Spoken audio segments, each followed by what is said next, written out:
It's Sunday morning on CBS, and here again is Charles Osgood. From its debut in 1997, the animated series South Park has been winning the adoration of America's youth, not to mention the wrath of some outraged parents. After 8 years, the program is almost as old as its amazingly foul-mouthed child characters. And Serena Altschul tells us, more popular than ever. First, fair warning. If you're easily offended, stop watching. Is there anything that's just you won't touch? Anything that you just set aside, like we just won't go there? No.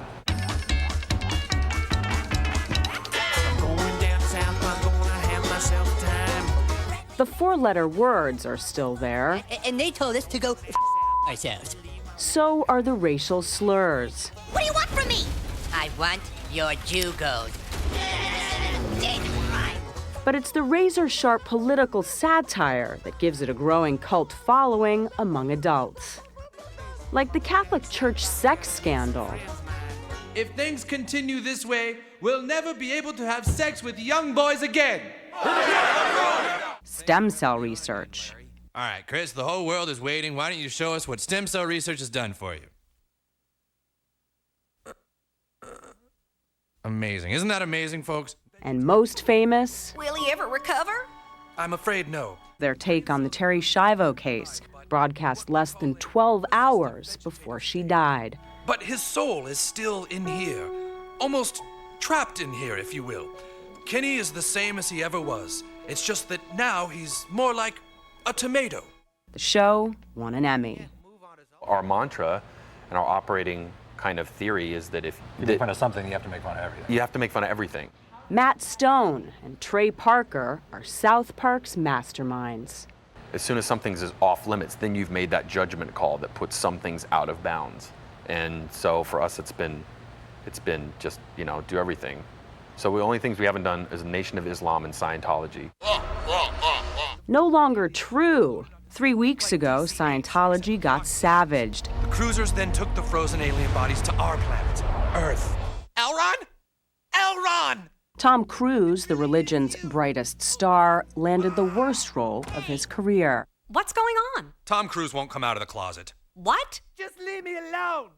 Even ex-wife Nicole Kidman had a cameo. I'm not going to think any differently of you. Katie's not going to think any differently of you. You don't need to be in that closet anymore, Tom. Everything is funny to us, you know what I mean? And it's just, people who have no sense of humor don't understand. They think that if you're making fun of something, if you're making a joke about something, it means you don't care about it. It means you don't think about it. It means, Right. and in fact, you have to think about it a lot in order to make fun of it. Johnny, gotta come out of closet. Oh my God. During production, Parker and Stone create a new episode every week, from first idea to final cut. Then John Travolta kind now. John Travolta in the closet too. The show airs on Comedy Central, owned by Viacom, as is CBS. But I was going to say the stoners could be after them. I mean, the stoners. It all starts around this table with a brainstorming meeting. The point Mark says the boys should, steal it. Parker writes every single word of every line. What do you want to talk about? Let's talk about rocket ships. Then with Stone, they voice most of the characters. Despite what you think, making comedy isn't all fun. I see you're self-medicating with Dayquil and this Pepto. is great. This is great actually because, I haven't been in here since Tuesday nights are our horrible nights, right? Where we're here till 10 in the morning and we always think we're never going to make the show. So it's always Vicks Dayquil that I'm seriously chugging, guy, not because I'm sick, but because it keeps you awake. Very large beaver dams, Dad. And the pressure is now greater than ever. Because more and more viewers expect the show to be not just cute, but cutting edge. Oh, dude. We had our first show on the air in October this year, and everyone pretty much was like, what are you guys going to do about Hurricane Katrina? Oh, really? Yeah, we had to do, we felt for the first time we had to do a Hurricane Katrina show, and it was kind of a bummer. It wasn't a near as enjoyable experience as being kind of like the unexpectedness of it. Hello? And we ended up doing something I think it turned out really good. We'd like to be rescued, please. But it wasn't as fun as it would be without that expectation.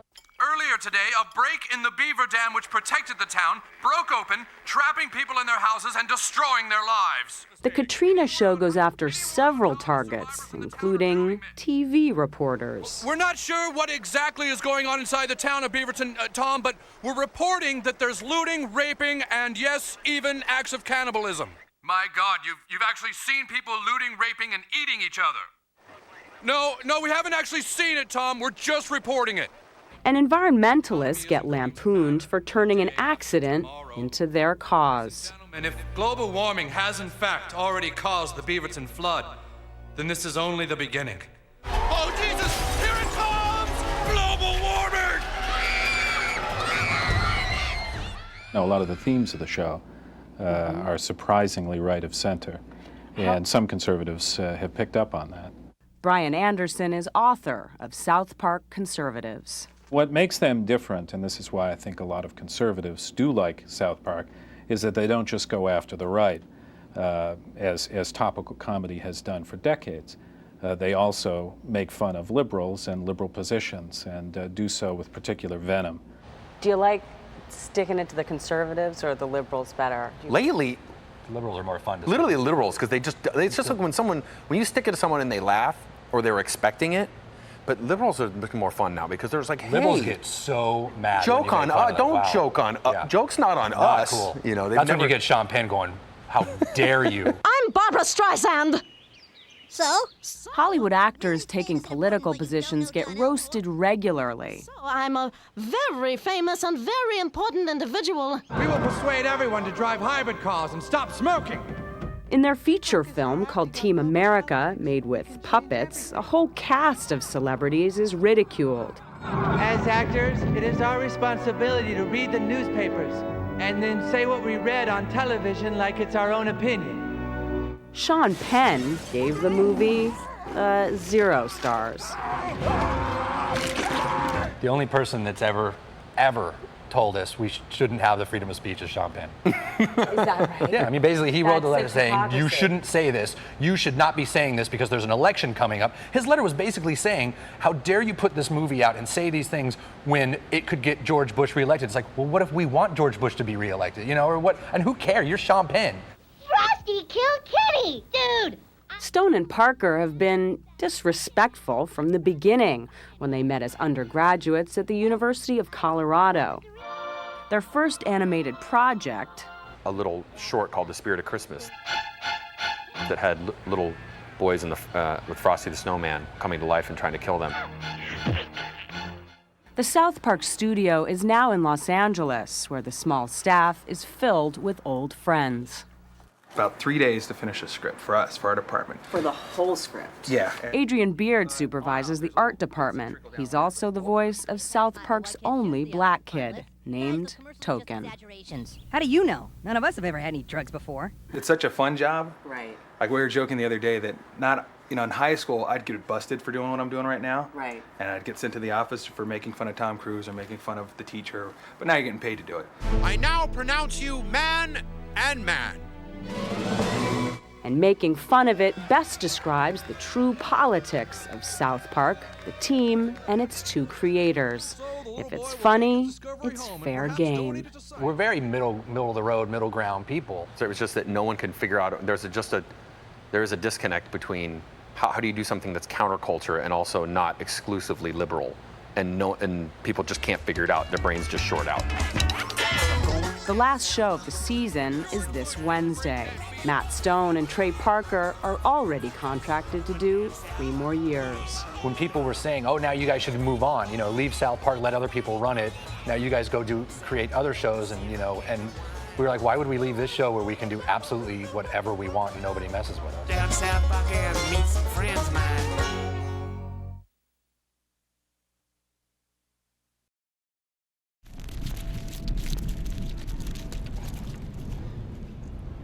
For decades, artist Tyrus Wong and his fantastic kites were a fixture on and above Santa Monica Beach.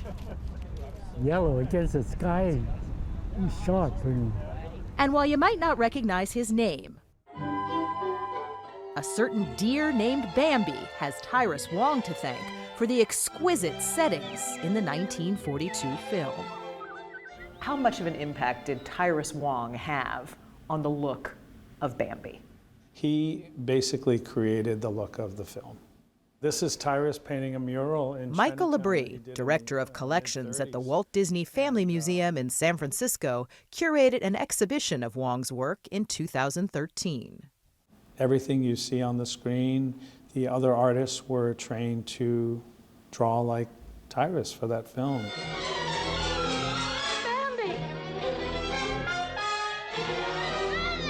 Wong was working a tedious entry-level job at Disney in 1938 when he heard about the studio's plans to adapt Felix Salten's book into a movie. He spent weekends doing hundreds and hundreds of drawings, sort of like Chinese scroll paintings. Walt Disney himself decided that the look of the film would be based on Tyrus Wong's drawings.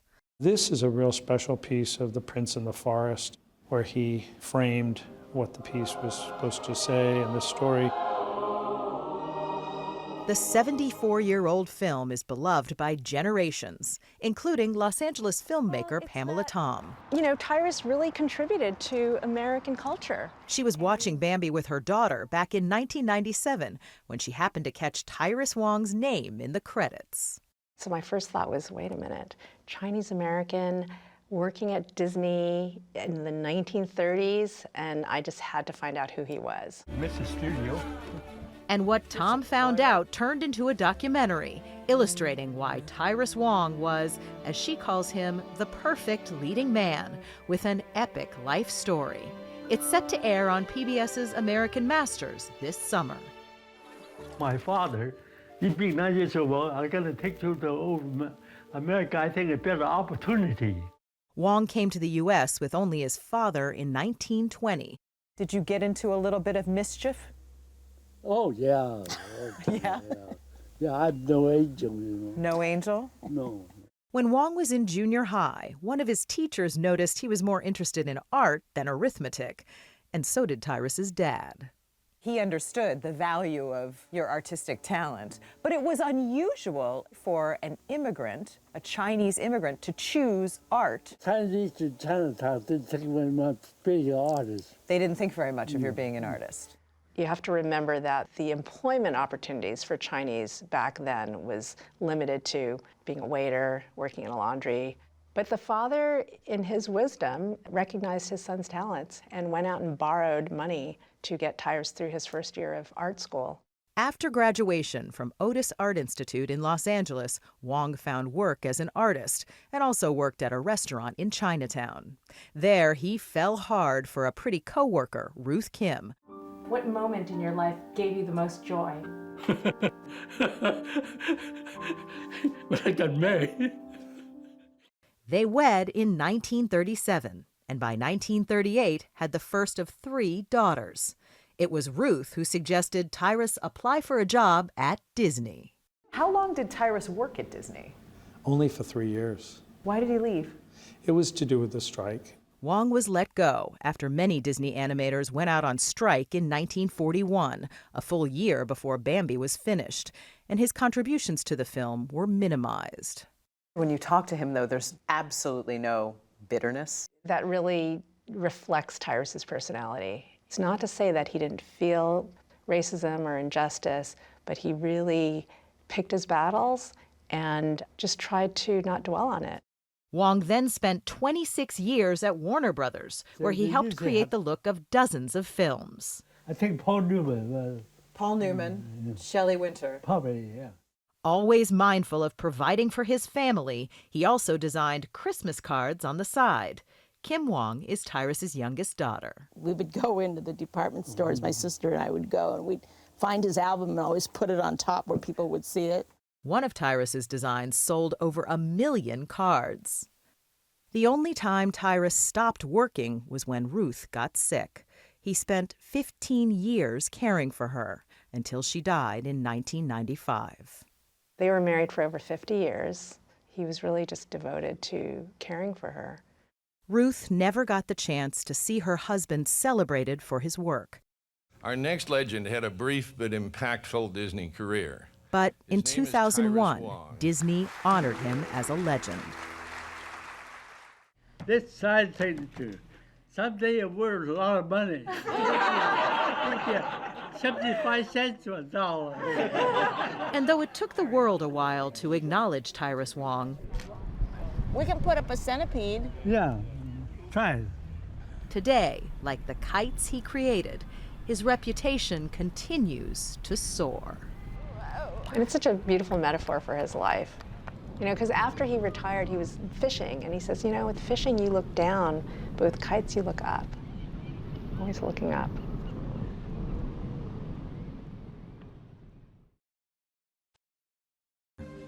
Was he a very good boy, Papa? Yes, he was. It's Sunday morning on CBS, and here again is Jane Pauley. It's a new take on a children's classic.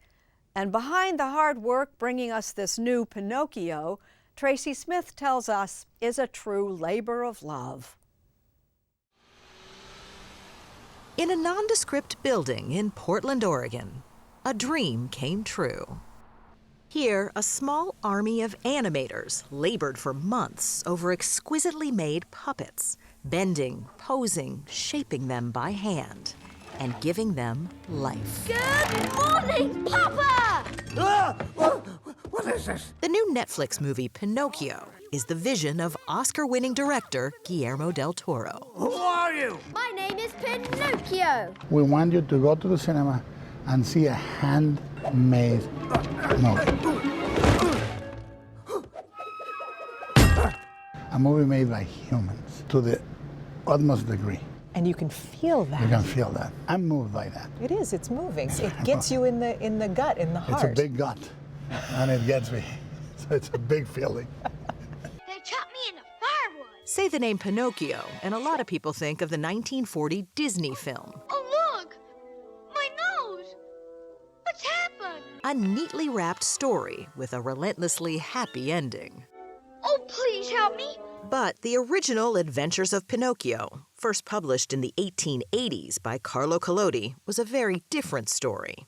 Yes, there was a puppet boy whose nose grew when he lied, but there were also some much darker themes, like death. And I won't be a burden anymore. Del Toro's vision was even less child-friendly.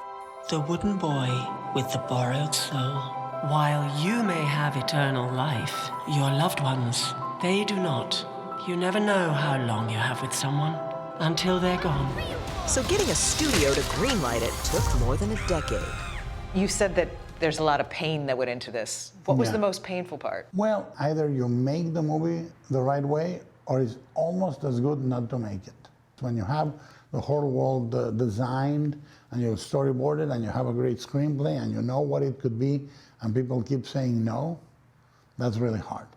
And then it gets harder when they say yes, because now you have to deliver the whole thing. No one knows, no one can tell. And the whole thing has been called a stop-motion masterpiece. But getting here was almost insanely difficult. To create the smooth, human-like movements, the animators had to move the puppets a mind-bending 24 times for every second on film. How much usable footage would you get each day? Stop motion is like milking a mummified cow. You get like one drop after 2 hours of work. You know, you get a couple of seconds a day if you're lucky. Of course, at only 2 seconds a day, it would take forever to make a feature film, so the filmmakers used more than one soundstage. A lot more. How many? 60. 60 stages, 60 cameras, 60 sets, shooting at the same time. At the start of Del Toro's movie, Geppetto is the father of a living, breathing boy who dies tragically. One night, in a fit of drunken despair, Geppetto carves a wooden boy, and when he wakes up the next morning, he sees this. His Pinocchio looks more like Frankenstein than a cartoon character, but that detail, like all of Guillermo's creations, is by design. Growing up in Guadalajara, Mexico, young Guillermo loved monsters, filmmaking, and not much else. You said that you identify with Pinocchio because he was other than, didn't feel like part of the group, and that you felt that way as a kid. How so? Well, I was a boy growing up in Mexico, and everybody was very physical. Everybody was into sports. Everybody wanted to take walks in the forest, and I didn't.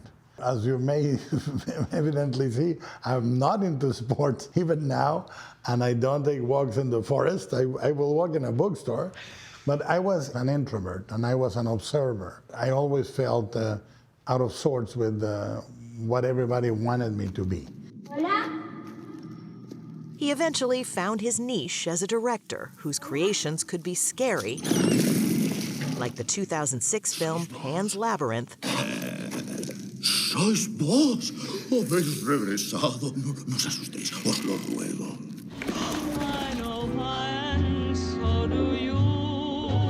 And hauntingly sweet, like The Shape of Water, about a lonely janitor who falls in love with a humanoid amphibian.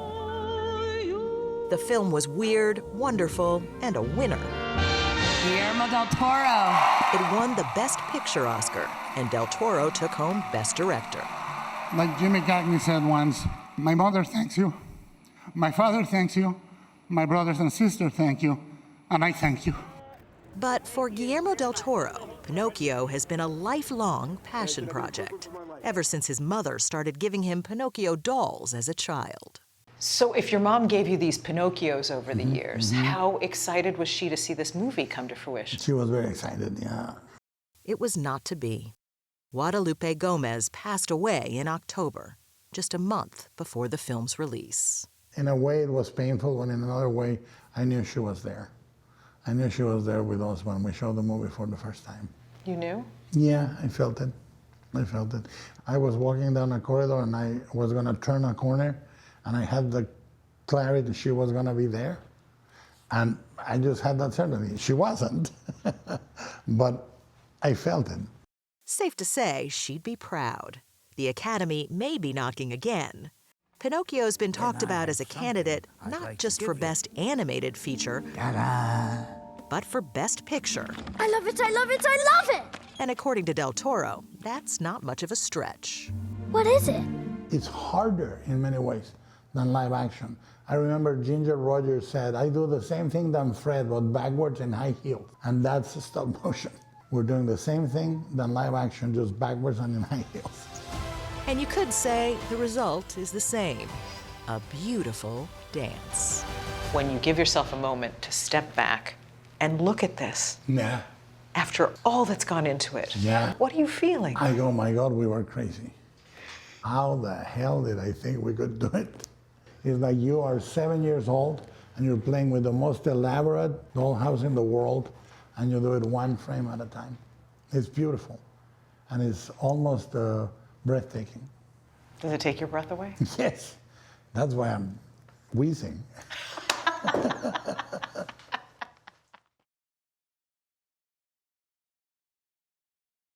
It's an old-school animation technique that seems to be forever young. It's just regular clay? Yeah, it is modeling clay and the stuff that kids play with.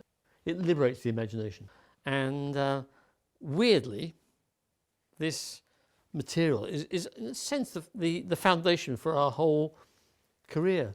In the hands of Peter Lord and his company, Aardman Animations, that simple material is the basis for this latest creation. We've got our happy ending. We're living in it. A chicken paradise brought to life in a feature film by the masters of this universe, animators, using a most interesting mix of implements. You have all these different little eyes. Small, pale, small, dark. This is a box of expressions? Yep. For example, this one is anything that starts with a th, so anything that would require your tongue to be between your teeth. You see the tongue. That's it, here. yeah. Th. What is that? You've never seen a human before. We had them back at the farm. They're kind of stupid. Carmen Bromfield Mason is one of the animators of Chicken Run, Dawn of the Nugget, out this week on Netflix. It's the sequel to 2000's Chicken Run, which grossed over $220 million. This one is a sort of heist film. Picture it. On every street, in every town, people on the go. Billed as Chicken Impossible. They want their food and they want it fast. And we will give it to them by the bucketful. You know, there is a two-shot, I think, Steve. We visited Aardman Studios in Bristol, England during production last year. Bromfield Mason had been working to animate the main character, Molly. Molly. What are you trying to get across with your puppet? So I'm trying to get across the kind of innocence and excitement, but also a little bit of self-awareness. Give as good as you get at. First, she acts out the scene. I'm Frizzle. And then you've got to figure out what you do with your body and what you do with your face and lips and try to make it in this little puppet. Yes. I'm Frizzle. And you are? Molly. Although it's kind of a goofy name. So I'm actually thinking of changing it. Just 2 seconds of that scene took a whole day. 2 seconds is quite a good day's success. For an expression, for an arm crossing. Yes. Yes. Yeah, that is true. Whew, that's crazy, isn't it? Yeah. It's called stop motion animation. Do you want to come on the adventure of a lifetime or not? It comes to life when Lord demonstrated how it works using his first real star, Morph, a fixture on children's TV in 1970s and 80s Britain. With this rather unfinished character here, if he was going to wave his incomplete arm, I take a still picture. Like this? Like this, yeah. And then I move him a little bit. I get out of the way and take another still picture. And then I come back and I move him again. I get out of the way and take another one. But of course, you're not just moving him, you're trying to make him perform. That's the trick. Isn't computer animation good enough at this point that you can do it faster that way? Do you have to do this? It seems very analog. It is very analog. And it's a perfectly good question you've raised there. I think that with stop motion, I believe there's a magic to it. Lord co-founded Aardman Animations with David Sproxton in 1972, bringing to life beloved characters like Shaun the Sheep and Wallace and Gromit, the stars of Aardman's 1993 Oscar-winning short film. This film, The Wrong Trousers, was a big, big success. This is what put you on the map. Puts us on the map, absolutely. And very particularly, it proved to us, and to the world perhaps, that you could put this stuff on the big screen. We would never have made Chicken Run if we hadn't made this first. This is some regular chickens. Sam Fell is directing the sequel to Chicken Run. This is the entrance to this terrible place that Molly's been taken into. One thing we've got to really make sure is they feel like they've got lots of weight when they land. And then to shoot it, I guess it's going to take a week. And this whole scene will be how long in the movie? I think it might be like 4 seconds. There are, by the way, more than 6,000 seconds in this film, which is a mix of satire and substance as the chickens face the looming threat of factory farming. The animation can tackle really important and interesting subjects in really important and interesting and funny and entertaining ways. At the heart of it, of course, is bringing the characters to life. All the expression is kind of between here and here. Like that inch of modelling clay there, that's where it all happens. You can just gently tweak it. So now she's kind of surprised. How much have things changed from the days of Morph? Very, very much indeed, yeah. Because so this is Ginger now, but inside she's like this. So she's going to terminate her. Yeah, the animation process is exactly the same, and the philosophy is the same, but the materials are sensationally different. While the materials may change, the spirit of invention and imagination remains in that quest to make magic.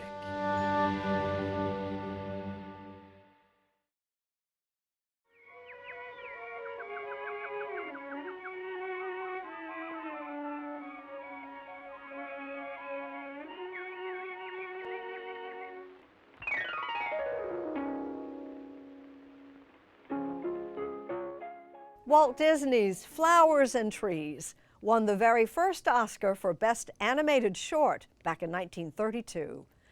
Movie making has no shortage of visionaries, and this morning Jonathan Vigliotti introduces us to a filmmaker truly on the cutting edge. It took the power of 150,000 computers and hundreds of artists to digitally animate scenes like this from Pixar's Elemental. Good morning! But mostly just two hands, glue and scissors, Mommy, why won't Abuela play with me? to bring the online hit film Gruff to life. When somebody asks you, what do you do for a living, what's your response? Don't you have a more interesting question? No, I'm kidding. I do, I promise. I've got more. Julian Curry is a master of a new kind of cinematic storytelling you've likely never seen before. Who did all of the work? I did. He calls it paper puppeteering. Each character in Gruff is made using paper, first drawn on, painted, then cut out and glued together. It's a creative process he developed 3 years ago when first sketching his characters. I ended up actually just cutting those out and starting to bend and manipulate them and seeing that they reacted really beautifully to the light. So I kind of stumbled into it being a puppet film because of that. This puppet film took shape in a movie studio very close to Curry's Los Angeles home. So this is the tiny single-car garage that all of Gruff was filmed out of. Everything here is made out of paper. Oh yeah, a lot of Amazon boxes Oh my God. used for this. With the help of lights, a camera, magnets, and rods, Curry's paper was brought to life, not animated, but shot in live action, which was a lot of work. So this is Hazel, and while she works great from the front, I can't put this character onto a motorcycle. Yeah, not convincing. So then it's a whole new skeleton, whole new face, and whole new design. It just looks better. He uses almost no digital effects, mostly just removing the puppet's strings in editing. But the world he creates is full of details that make it convincing, like cutting out hundreds of leaves that go into a single photo on a wall. This was for you a labor of love, 100%. Gruff tells the story of a secret agent named Hazel. Her favorite sound was applause. Who goes to great lengths to impress her emotionally distant father. And the one she needed it from the most was her papa. For Curry, it's art imitating part of his life. Gruff was a short film that I wrote shortly after my father's passing. That was my way of kind of processing my relationship to my dad. I'm looking at you, I'm talking to you, but I also see a photo behind you. Is that of your father? That's my dad, yeah. He looks exactly like the character in Gruff. Much like Abuelo, Hazel's father, Curry said his own dad, who died from cancer in 2018, was a gruff man of few words. The strong, silent type, loves Western movies, just the kind of person who never says the thing that you kind of want them to say in any given moment. As the short film unfolds, father and child grow apart. Calls go unanswered. It caught up to them. Until a medical emergency brings them together. Capturing the emotion of this chemotherapy scene with just paper was the hardest part of production, Curry says.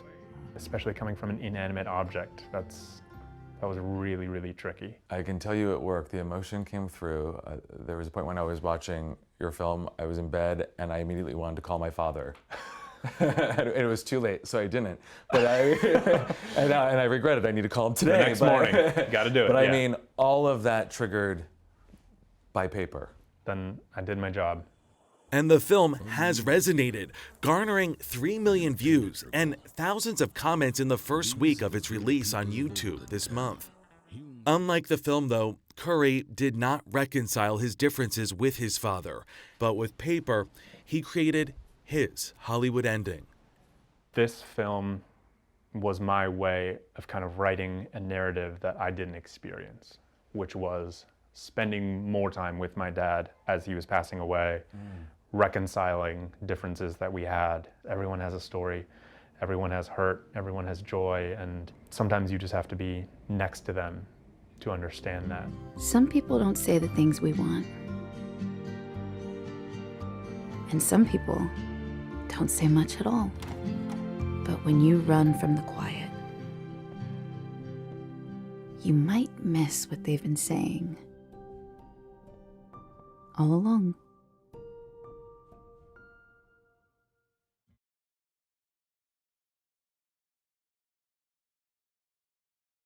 Let me spell it for you. F is for friends who do stuff together. U is for you and me. It's Sunday Morning on CBS. And here again is Lee Cowan. He started off as a lowly resident of the underwater city of Bikini Bottom.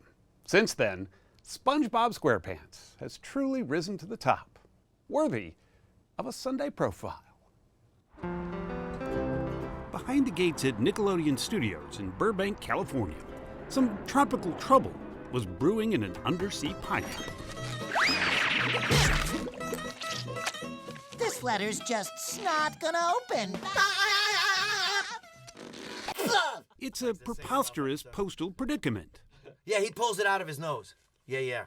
that SpongeBob's Tom Kenny has gotten pretty used to. Duh! Maybe it just needs a little extra elbow grease. See? What did I tell you? Pow! Lee, I wish you could tell me what all this means. Do you know what this means? It's amazing. Like, this wasn't supposed to happen, or this hardly ever happens. Who lives in a pineapple under the sea?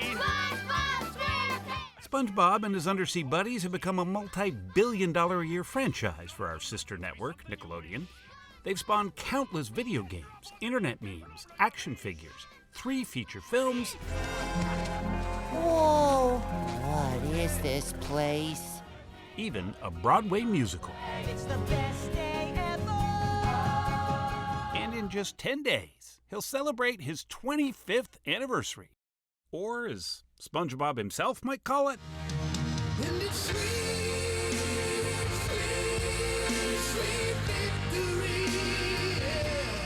SpongeBob lets his freak flag fly. He is who he is. And it's amazing that folks find that very empowering that are now grown-ups or even little kids now. But what separates SpongeBob from all the other cartoons? Hello, welcome to my commercial. Would you like the convenience of a Krabby Patty at home? Why does such an emotional connection remain for both kids and adults? What are you two laughing about? In part, it's the cast. Every one of them has been side by side since the very beginning. I mean, what an amazing gift you guys have given people. Like, No, but we got the gift. Yeah, we really get the gift.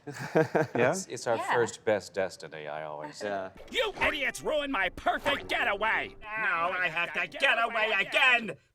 All over again. So why don't you get cooking, cook? What struck me just like watching you guys today is that you still laugh at it. That's the beauty of it. We always will laugh at it. Yeah. Patrick still makes me laugh, and I kind of lose myself in Patrick. Is mayonnaise an instrument? No, Patrick, mayonnaise is not an instrument. And then every one of these guys, I hear them. It's like I'm 8 years old, and I am giddy. Not even an idiot would come all the way out here. Hi, Mr. Plankton. Oh, it's you. What are you doing here? When fans find out they're all actually friends in real life, let's just say there's a moment. Strong men, big dudes, burly guys with beards have teared up when they go, wow, you guys really hang out together. We're like, yeah. They're like, that's so cool, man. Can I have a hug?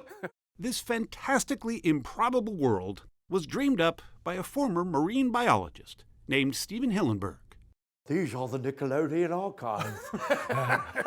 Although the inhabitants of Bikini Bottom are mostly genuine aquatic creatures, Squidward's house, the Tiki Head, and SpongeBob's Pineapple House. Squidward, we don't need television. Not as long as we have our imagination. Hillenburg thought it would be particularly funny if the sponge who lived in this tide pool wasn't an actual sea sponge, but an ordinary kitchen sponge instead. These are his shoes and socks. So this is an in-depth study of SpongeBob's footwear. Hillenburg's premise was pretty simple. The happy-go-lucky SpongeBob wants nothing more than to be the best fry cook in the ocean. I can't accept your money, Mr. Krabs. Grilling is my passion. He has a pet snail named Gary. Gary and I are going to try to win the prize so Mr. Krabs can fix up the Krusty Krab. Right, Gary? Meow. And a dim-witted best friend who would try anyone's patience, except for SpongeBob's. Is this the Krusty Krab? No! This is Patrick!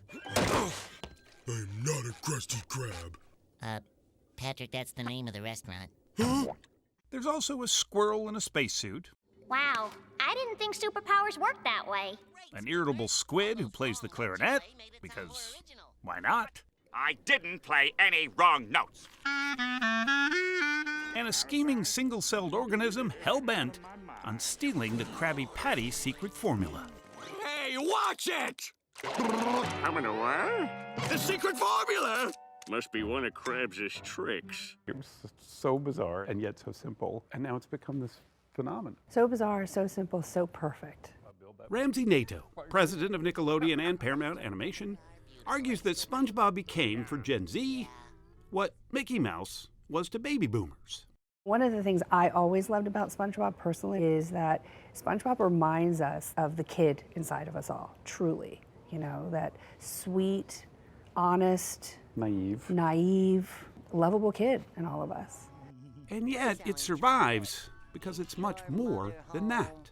If SpongeBob was nothing but optimistic, that wouldn't be a very good show.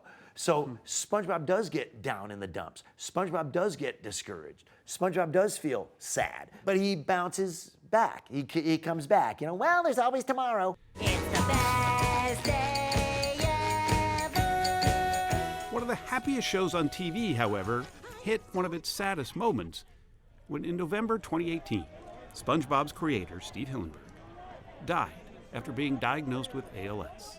He was only 57. Was it hard going on after that? It became more of a calling, I think, for me, because we want to carry on what he started. I think our thing was feeling like we should keep doing this if we can. They have no choice in a way. One generation, now a second, even a third, come to Comic-Con events, not so much for autographs and pictures, but to tell their own stories. I constantly get people coming up, and one of the first things, if not the first thing out of their mouth, is "Thank you for my childhood." Right. I had this 15-year-old girl came up to me at a con, and she said, "I went through a period of Great Depression, and I wanted to kill myself. You made me want to keep living." And, I mean, that's such an incredibly intense thing to hear. And I look up, and there's her mother sitting right behind her. She's sobbing. It's incredible. I mean, if things like that happen all the time. Pink! Yellow!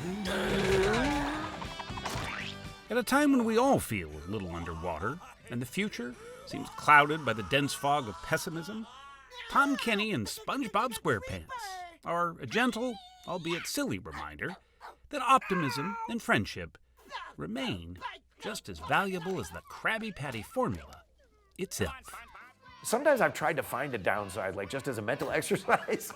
And dang it, I can't find one. So if you come up with a downside, let me know. Email me.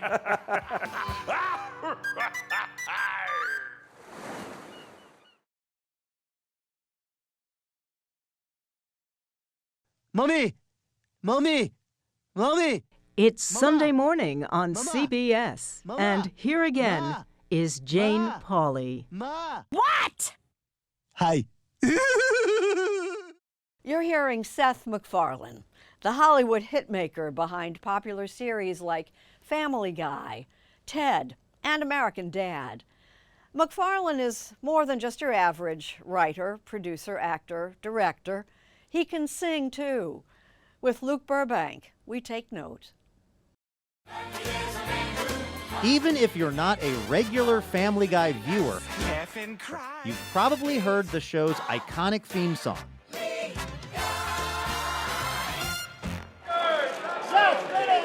The song is largely the creation of Seth MacFarlane, whose love for animation might only be rivaled by his love for big, jazzy tunes. The one and only Seth MacFarlane. In fact, he's even got a semi-regular gig at the Vibrato Grill Jazz Club in Bel Air, California. I left my heart singing songs from the Great American Songbook. In San Francisco. But one thing he doesn't seem to love, considering he's lived a life in the public eye, is CBS still here? Is a certain kind of attention. My love waits there. He says sometimes getting in front of a crowd or even our Sunday morning cameras doesn't quite come naturally. Do you think that you're at your heart an introvert? Oh, hell yeah. Yeah, I don't even want to be here. No, I'm just kidding. No, I mean, I think we were all kind of picking that up. If you run into the girl that we once knew. In fact, sometimes MacFarlane says he has to resort to liquid courage. I think I had like 4 scotches before I walked out on stage at the Oscars. Really? Oh, yeah. Yeah, no, I definitely get nervous. Okay. Go, go, go. You might know MacFarlane as the voice of Peter, Drunk again. No, I'm just exhausted because I've been up all night drinking. Brian Griffin, I see gifs of people without genitals. That means busy. and Stewie. Where am I?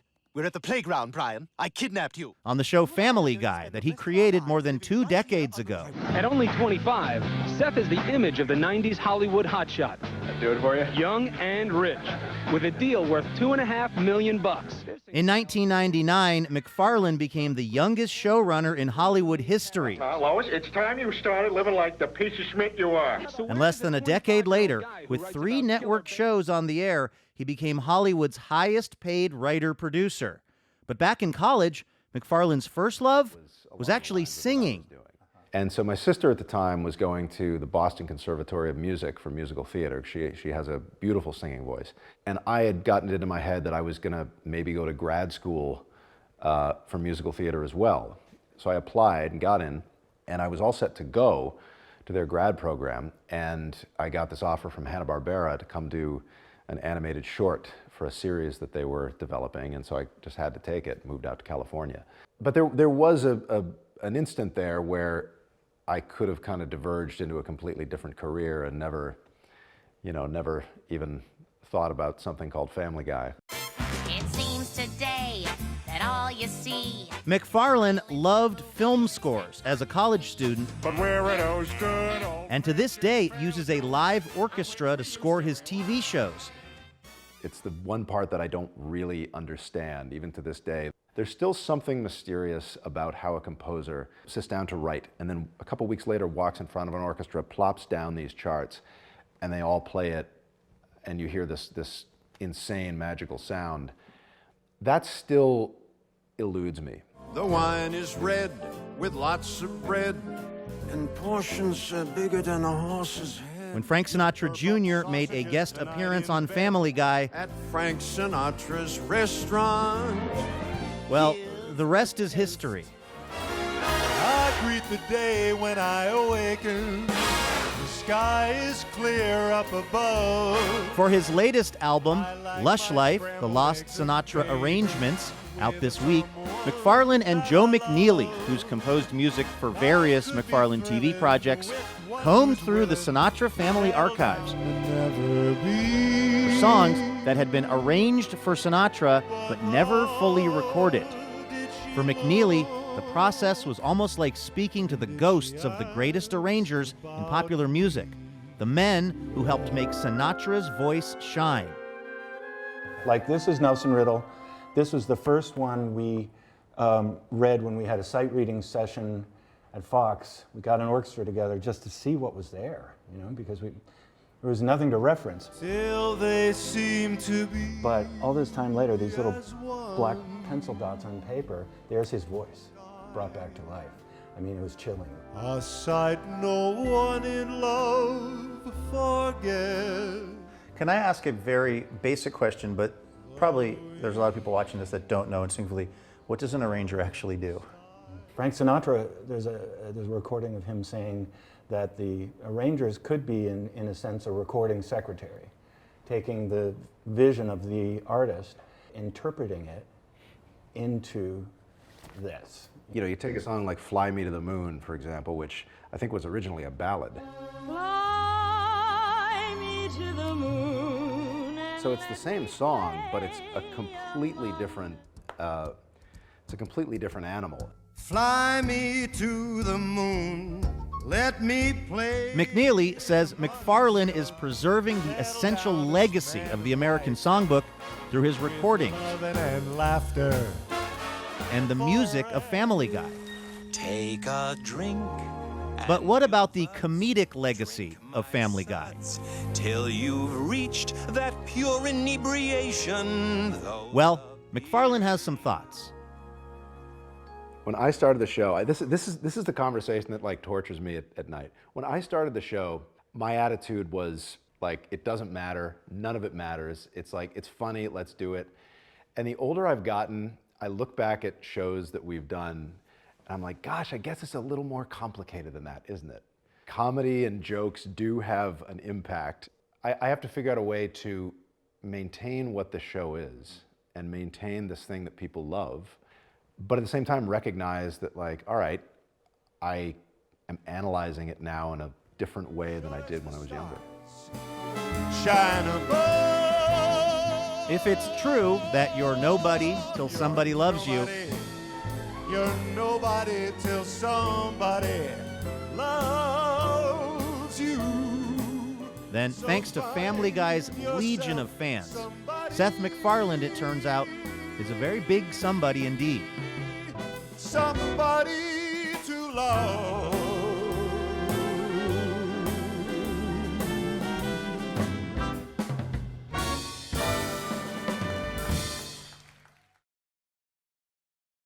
What we used to call cartoons are now sophisticated, not to mention lucrative, works of animation.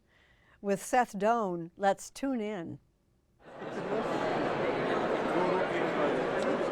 The line stretched for hours as the man who dreamed up these most memorable characters drew them, giving fans the chance to take home their own piece of TV history. You have all these people here waiting to see you. Yes. What do you get from being here? Well, you know, it's really fun to be able to actually get contact with the people who really love the show and what we do. What Matt Groening did was create The Simpsons, and it's still in production, America's longest-running sitcom. And what television program are you watching? It's just begun its 37th season. Obviously, the jokes are great, but what I love is the storytelling.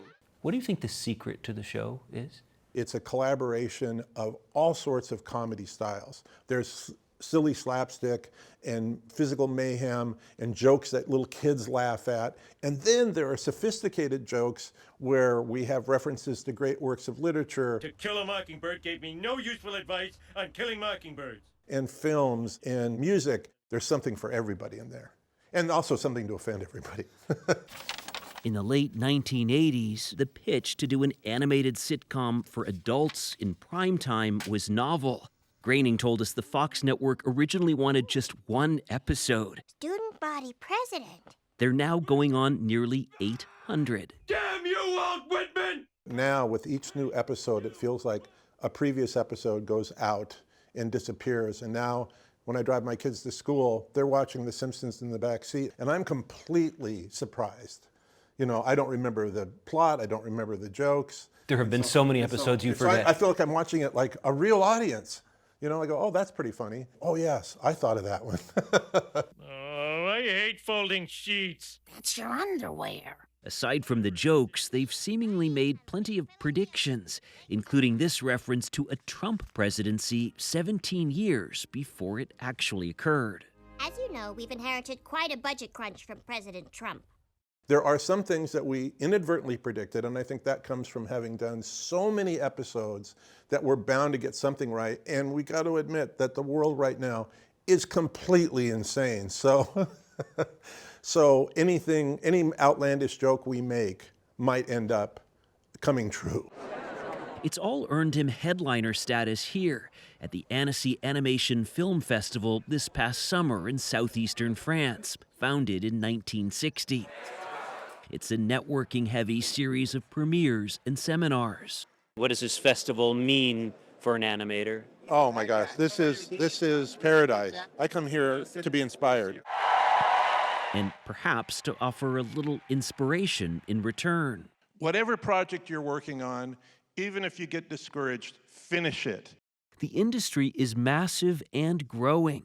6 of the top 10 highest-grossing films last year included animation. This annual festival draws tens of thousands for the animation world's version of Cannes or Venice, complete with its own stunning backdrop. This lakeside town, Annecy, is in the shadow of the Alps. This place is so amazing. It's like walking into an animated fairy tale in real life, you know. To appreciate it, we took a boat out with filmmaker Alex Wu, who came to promote his new animated film, In Your Dreams. Hey, it worked! We're actually inside our dreams! I mean, I've always been fascinated by dreams. I just felt like a really ripe world for the medium of animation, because animation, you can kind of do anything, and in your dreams, anything kind of happens. Wu was with powerhouse Pixar, working on hits Finding Dory. Oh, what? Did you remember? And Wall-E. Wall-E. Before founding his own Cuckoo Studios. I love this dream! Is there a way that you consciously try to grab audiences, people who might not initially think they want to see an animated film? Yeah, I think in a couple of ways. I mean, the film itself, the subject matter is about dreams, right? And everybody dreams. The other aspect to the film is that the aesthetic and the look of it. Naked dream. What's so scary about this? Absolutely nothing. Hopefully, when people look at the film, they'll be drawn in by the sophistication of the artistry and the design. Was there any doubt that you wanted the premiere of Animal Farm to be here? No, this is the perfect place for it. Andy Serkis's adaptation of George Orwell's 1940s story was more than a decade in the making. It was Serkis's first time directing an animated film. The actor's better known for portraying Gollum in Lord of the Rings. Yes, precious. And Caesar in Planet of the Apes. He's a trailblazer in using performance capture. Yes, precious. In which electrodes help transfer an actor's finest movements and expressions to computers. But he had a different vision for Animal Farm. We were originally going to make it as a live-action movie with performance capture, but we decided that to retain its innocence more, that we wanted to turn it into more of a classic animated feature film. It is pretty amazing. One with some very recognizable voices. Glenn Close, Woody Harrelson, Kieran Culkin, and Seth Rogen among them. But, you know, ultimately, pigs kind of got to stick with pigs. Okay, first you got the giant eyes. Matt Groening says animators are the gods of whatever universe they create. And by the way, I don't usually draw standing up. And can have their characters do, well, anything. And then you do this. Homer is his favorite to draw. It's the name of his real-life dad. Homer has this head like this. His mom is Marge, and he has siblings Maggie and Lisa. But then here's the secret that I did at the very beginning. I did a G and an M, so my initials I hid in the character. Today he's the father of his own large family, a continuing source of storylines, like when his 3-year-old granddaughter wanted a toy. And my granddaughter had shoplifted one of the dolls, and I don't know how she did it. And I thought, that's a great episode of The Simpsons, Maggie the Thief. That's an episode to come from a man who finds humor everywhere. Okay, so the walk and talk is a real thing with CBS Sunday Morning. And is a constant observer. I get that it's sort of an artificial thing, but it's so satisfying. The walk and talk. Yes.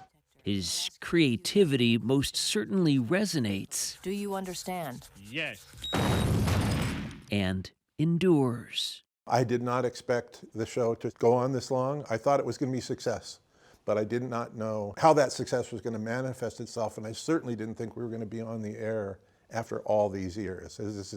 This is crazy. This is like some kind of dream. I don't know if it's a nightmare or the American dream. I don't know.